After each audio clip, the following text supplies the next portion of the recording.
So I should have taken a video of this before, but my selector knob here wasn't working. I'd have to hold it in a certain position for my MIG gun to feed wire and to arc, and it got to where none of them were working. So I went ahead and pulled it apart. This handle side has a couple of screws on the top and the side, and two by the handle. You pull those out. It slides in that groove, so you can just pull that out. And once you do that, the door on the other side's kind of falls off. So here's your selector knob here. So whenever you turn it, it changes that copper. Should have taken a better video of it. But when it moves, it goes to each individual selector. And it wasn't touching the copper electrodes anymore when it was turning. So that had space to where you could see in between that copper electrode and this, because that arcs it over from here over back. And then this is the ground, I suppose, because it runs all the way to the back over here and bolts on right there. You can see. Not good at this, but I know other people had the same questions, so I have to order another one of these, but they're a while out. So I just went in and bent up that little copper part underneath that, because it's just an L, and then it is riveted in. So I just bent up. I got a flathead screwdriver and kind of bent that part up. That way it would actually make contact with it. As you can tell, see, it comes off, and it actually touches now. So then now I gotta put it all back together.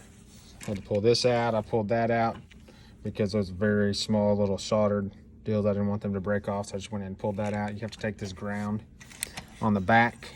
It's got that gray cable on the back that goes back. You see it travel, goes all the way back behind. And then actually unplug this. You can see a little bit better.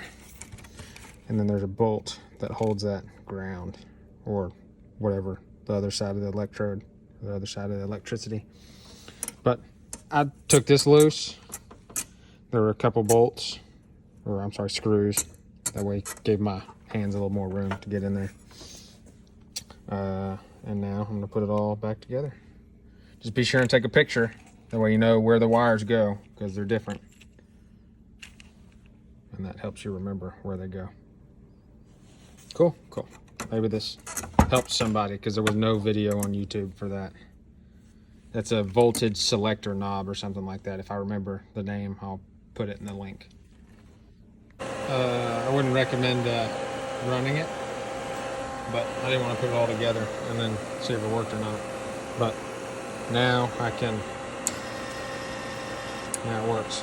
Before it would just make that clicking noise, but nothing would happen. It wouldn't arc, and it wouldn't feed the wire. Now it does. So we'll see. I'm not gonna look, but we'll see. I've already done it once, but so it's working now. Perfect. So this, I had to take that out. It was a 5/64. Allen key goes in the back. Take loose the set screw, that comes off, and then it's a 1/2 inch set nut. And then this, yeah, it's gonna bend it up. So I'm just gonna leave it there. And that, you have to stick something in the back. It has like a little catch. You push it, and then this knob pulls right off. That is a 7/16 to take that. I had to take that one off. Let's turn that off. So I had to take that off to pull that out, because all the wires were hitting it. And then that same nut back there was the same 7/16. And I would recommend ratcheting, because it was almost impossible to get that off back there without taking it completely apart. So hope this helps somebody.